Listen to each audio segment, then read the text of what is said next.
स्थिति सदिश के बाद हम बात करते हैं खंड सूत्र यानी कि सेक्शन फॉर्मूला की।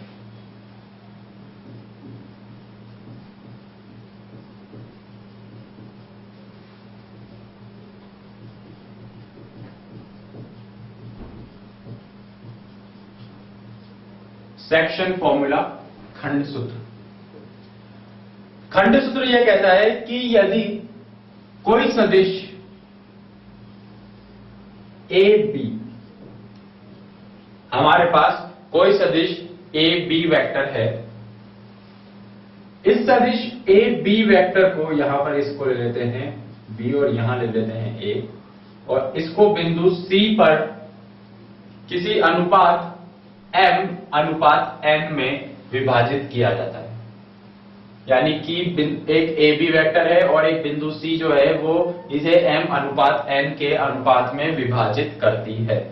तो हम ये कह सकते हैं कि यहां से बिंदु O के सापेक्ष ये है स्थिति सदिश, ये इसका स्थिति सदिश है और ये इसका स्थिति सदिश है।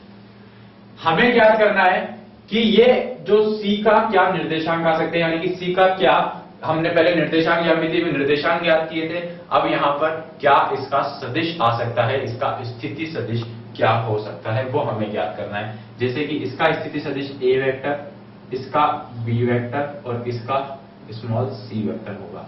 तो हमें ज्ञात करना है कि इस सी वेक्टर, इस स्मॉल सी वेक्टर का क्या मान होगा, यह हमें यहां ज्ञात करके लाना है।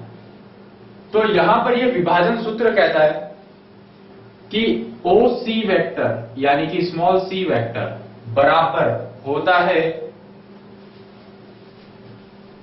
M B vector plus N A vector बटे एम प्लस एन, जब ये विभाजन एक अंतः विभाजन हो।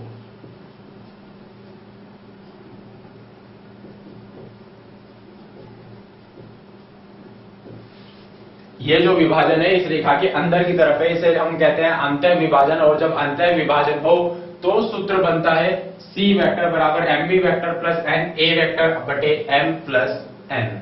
यह सूत्र कैसे बनता है हम ये देख लेते हैं।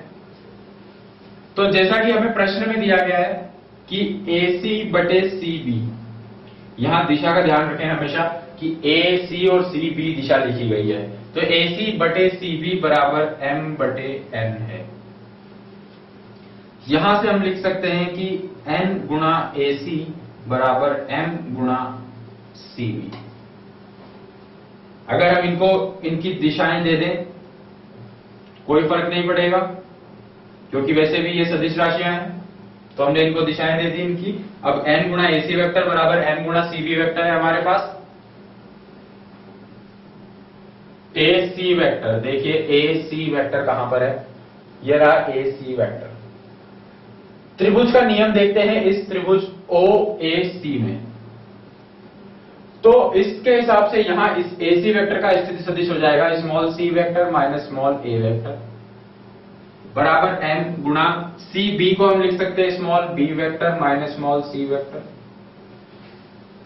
यहां ये हो गया एन गुणा C vector minus N A vector बराबर M B vector minus M C vector. हमें सी का मान निकालना था तो इनको एक तरफ ले लेते हैं, ये हो जाता है N C vector plus M C vector बराबर M B vector plus M A vector. यानी कि यहां से सी वेक्टर बराबर हो गया M B vector plus N A vector बटे एम प्लस एन।